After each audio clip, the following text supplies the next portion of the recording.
En question principale, je reconnais maintenant le chef du troisième groupe d'opposition.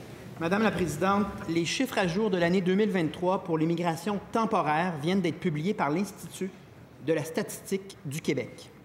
C'est encore pire que ce qu'avait publié Statistique Canada, donc on parle désormais de 565 000 temporaires sur le territoire du Québec présentement. C'est une croissance record et surtout insoutenable de 217 600 personnes nouvelles en seulement un an. Du jamais vu dans notre histoire, et tout cela grâce et sous la gouverne du gouvernement de la CAQ. Avec les conséquences qu'on connaît sur la crise du logement, le recul du français, la difficulté à livrer les services équitablement pour tout le monde, on a perdu complètement le contrôle de notre immigration parce qu'on se fait imposer par le fédéral, sans notre consentement, une politique faite sur mesure par des idéologues.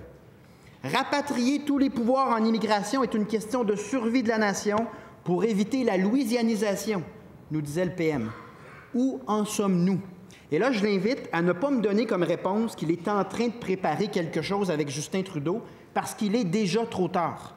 Après 6 ans de pouvoir, il y aura des effets irréversibles sur le logement, le français et les services, et ce pour plusieurs années. D'ailleurs, Marc Miller a déclaré n'avoir aucune ouverture à céder quoi que ce soit au Québec. Que va faire le premier ministre?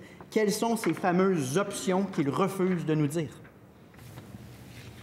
La réponse du premier ministre. Oui, Madame la Présidente. D'abord, le chef du Parti québécois et moi sommes tout à fait d'accord qu'à maintenant 560 000 immigrants temporaires au Québec, une augmentation de plus de 200 000 depuis 2 ans, pas depuis 6 ans, depuis 2 ans.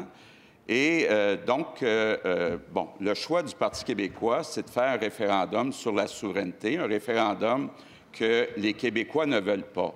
Nous, notre approche, c'est de négocier avec le premier ministre du Canada. Et le chef du Parti québécois vient de nous dire « Je veux rien entendre parler de ça ». Puis effectivement, quand les journalistes qui ont demandé 2 fois si à l'avenir, les travailleurs, puis même les immigrants temporaires, devaient être préapprouvés d'abord par le gouvernement du Québec, est-ce que ça serait un gain important pour le Québec? Vous avez vu, Madame la Présidente, le patinage artistique.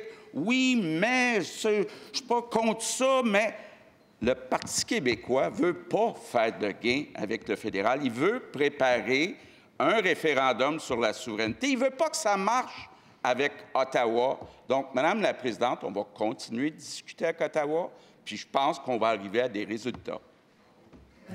Première complémentaire.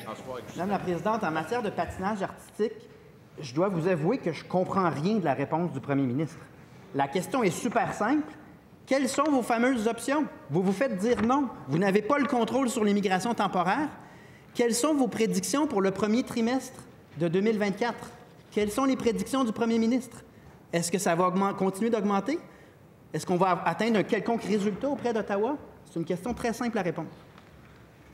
La réponse du premier ministre. Bien, Madame la Présidente, c'est assez simple à comprendre. Est-ce que le Parti québécois serait d'accord que les immigrants temporaires soient d'abord préapprouvés par le gouvernement du Québec? Ça veut dire le nombre, ça veut dire les conditions, est-ce qu'ils doivent parler français ou non?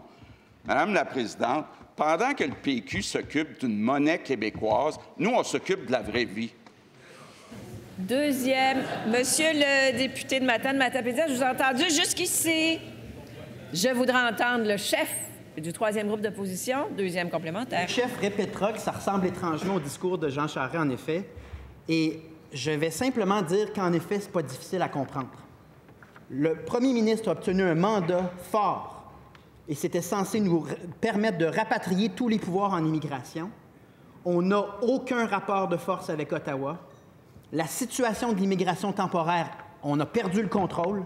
Et quand on demande c'est quoi le plan de match au premier ministre, la réponse, Madame la Présidente, c'est qu'il n'y en a pas. La réponse du premier ministre. Bien, Madame la Présidente, ça ne peut pas être plus clair. Nous, de notre côté, ce qu'on veut, c'est de faire des gains, entre autres que les immigrants temporaires soient préapprouvés par le gouvernement du Québec. Du côté du Parti québécois, bien, ils veulent préparer un référendum sur la souveraineté que les Québécois ne veulent pas. Donc, les Québécois auront à choisir éventuellement.